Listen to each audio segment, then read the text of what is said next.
দেখুন, ঝাড়খণ্ডে অতিরিক্ত বৃষ্টি এবং তার জেরে ডিভিসি থেকে প্রচুর পরিমাণে জল ছাড়া এবং এই 2.5 লক্ষ কিউসেক জল ছাড়া, যেটা নিয়ে মুখ্যমন্ত্রী তো অসন্তোষ করেইছেন, কিন্তু দক্ষিণবঙ্গের বিস্তীর্ণ জায়গা, বিস্তীর্ণ সব এলাকা, বিশেষত 7টি জেলা দক্ষিণবঙ্গে প্লাবনে এই মুহূর্তে বিপর্যয়। ঘাটাল তো পুরোপুরি ডুবে গিয়েছে, সেখানে ভয়ঙ্কর রকম বিপর্যয়। এছাড়াও মেদিনীপুর, 2 মেদিনীপুর, একই সঙ্গে বর্ধমান, হাওড়া, হুগলি, বিভিন্ন জায়গায়, বিভিন্ন জেলা, দক্ষিণবঙ্গের এই জেলাগুলো জলে একেবারে থই থই অবস্থা।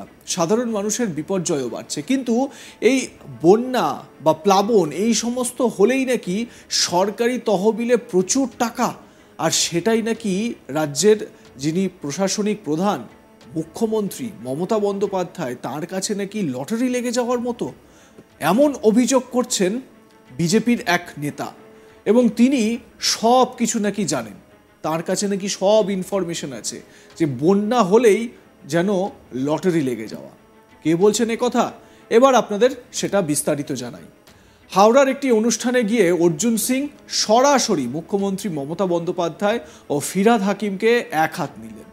অর্জুন সিং সরাসরি বলেন যে মুখ্যমন্ত্রী মমতা বন্দ্যোপাধ্যায় মিথ্যেবাদী, তিনি মিথ্যে কথা বলেন। বন্যার সময় সারা বাংলা যখন জলের তলায়, যেখানে দাঁড়িয়ে সরকার কোনো রকম ত্রাণের ব্যবস্থা ঠিক করে করতে পারছে না, যার জন্য ওই সকল বন্যা কবলিত এলাকার মানুষজন ঠিকমতো সরকারি পরিষেবা পাচ্ছেন না, আর রাজ্যে বন্যা হওয়া মানে সরকারি তহবিলে লটারি লেগে যাওয়া।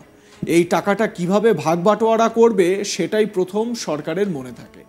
ত্রাণ কিভাবে যাবে তার দিকে দেখে না রাজ্য সরকার, এমনটাই বলছেন অর্জুন সিং। তার মানে অর্জুন সিং অভিযোগ করছেন যে টাকা থাকলেও, সরকারি তহবিলে টাকা পয়সা আসলেও, সেই টাকা ত্রাণের কাজের জন্য, দুর্গত মানুষদের একটু রিলিফ দেওয়ার জন্য যে ব্যবহার করা হয়, সেটা করতে চায় না রাজ্য সরকার। কি বলছেন কি এসব অর্জুন সিং? আসুন শুনুন তার মুখেই।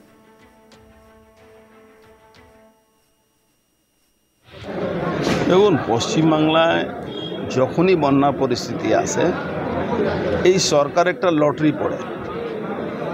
এই লটারিটা সবসময় সরকার নিজের ভাগ বটোয়ারা করে না।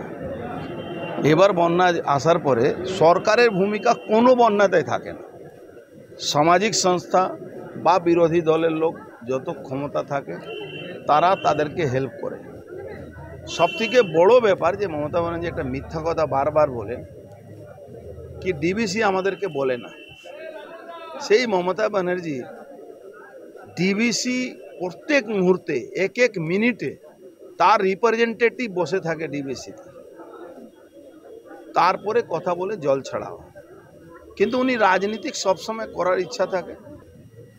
আজকে মমতা ব্যানার্জিকে এমন পয়সা বেটে বেটে বেটে বেটে অত বেটে দিয়েছেন ভোটের জন্যে বা নিজের দলের লোকের কাছে, কি আজকে পশ্চিমবাংলা ত্রাণ দেওয়ার জন্য পয়সা নেই। এখানে ওই একটা হিন্দি বই ছিল না, কি আমি কি পাচ্ছি, সরকারের কাছে কি আছে সেটা দেখার ব্যাপার নেই। একটা হিন্দি বই বেরিয়েছিল অনিল কাপুরে। তো ওই অবস্থা পশ্চিমবাংলার হয়ে গেছে। এদের কাছে কিচ্ছু নেই, এরা যা আছে সব চুরি করা ধান্দা। আজকে হসপিটালে, স্বাস্থ্য বিভাগে যেভাবে চুরি করেছে, প্রত্যেকটা বিভাগে ডিএমকে বলা থাকে অত টাকা মাসে পাঠিয়ে দিতে হবে, ডিপার্টমেন্টাল মিনিস্টারকে বলা থাকে অত টাকা তোমাকে দিতে হবে। এই টাকাগুলো নিজস্ব যাচ্ছে। তাহলে এখন সাহায্য করার জন্যে তাদের কাছে পয়সা নেই। একটা 2 দিন মধ্যে আপনি দেখবেন আসবে দিল্লি, আমাদের টাকা দিচ্ছেন।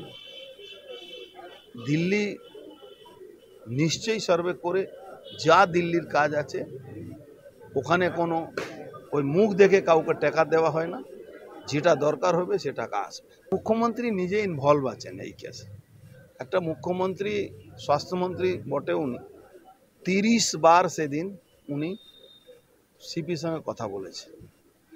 কথা আসামি ধরার জন্য বলেননি, কথা বলেছেন এই কেসটাকে কিভাবে লুটপাট করতে হবে, কিভাবে তথ্যগুলোকে শেষ করতে হবে, কিভাবে কেসটাকে ধামাচাপা দিতে হবে। সেই জন্যে উনি এই কথাটা বলছেন। উনি ভাবেন আমার কাছে পুলিশ আছে, আমার কাছে গুন্ডা আছে, আমি যা করব বাংলা মানুষ মেনে নেবে। কিন্তু বাংলার বিশেষ করে বাঙালি যারা ভাষাভাষী জনমানস আছেন, যারা মেয়েরা ছেলেরা বয়স্ক মানুষ senior citizen doctor engineer professor যে যে সমাজের আর্টিস্ট যেভাবে মাঠে নেমে প্রতিবাদ করছেন উনার ভয় হয়ে গেছে।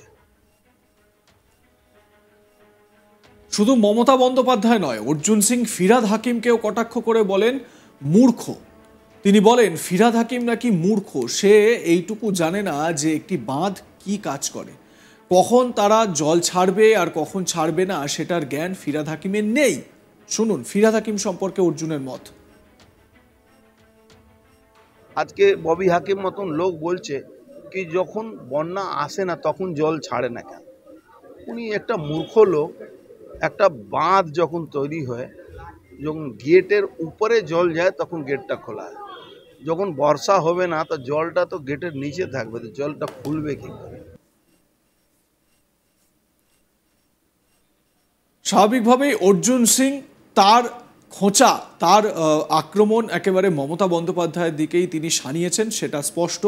তবে অর্জুন সিংয়ের বক্তব্য হচ্ছে যে বন্যা এলেই যেন সরকারি তহবিলে লটারি লেগে যায়। তিনি উদ্দেশ্য করেছেন মুখ্যমন্ত্রী মমতা বন্দ্যোপাধ্যায়কে। মুখ্যমন্ত্রী মমতা বন্দ্যোপাধ্যায়ের উদ্দেশ্যে তার বক্তব্য যে রাজ্য সরকার কোনো রকমভাবে ত্রাণের কাজ করে না, ত্রাণ বিলি থেকে শুরু করে মানুষের সাহায্যে যদি কিছু করণীয় থাকে সেইগুলো তিনি কিছু করেন না। শুধু এই বন্যা হলেই রাজ্যের যে কোষাগার, সরকারি যে তহবিল, সেই সরকারি তহবিলে প্রচুর টাকা চলে আসে, এইটাই হচ্ছে গিয়ে উদ্দেশ্য, এমনটাই বলছেন অর্জুন সিং। অর্জুন সিংয়ের বক্তব্য যে মমতা বন্দ্যোপাধ্যায় নাকি মিথ্যাবাদী এবং ত্রাণ দেওয়ার বদলে সেখানে ত্রাণ দেওয়ার সময় টাকা নেই, পয়সা নেই, শুধুমাত্র সরকারি তহবিলে লটারি লেগে যায় বন্যা এলেই। কি বলছেন অর্জুন সিং এ বিষয়ে শুনুন।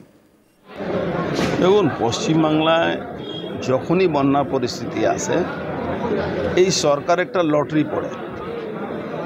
এই লটারিটা সবসময় সরকার নিজের ভাগ বটরা করে না। এবার বন্যা আসার পরে সরকারের ভূমিকা কোনো বন্যাতেই থাকে না।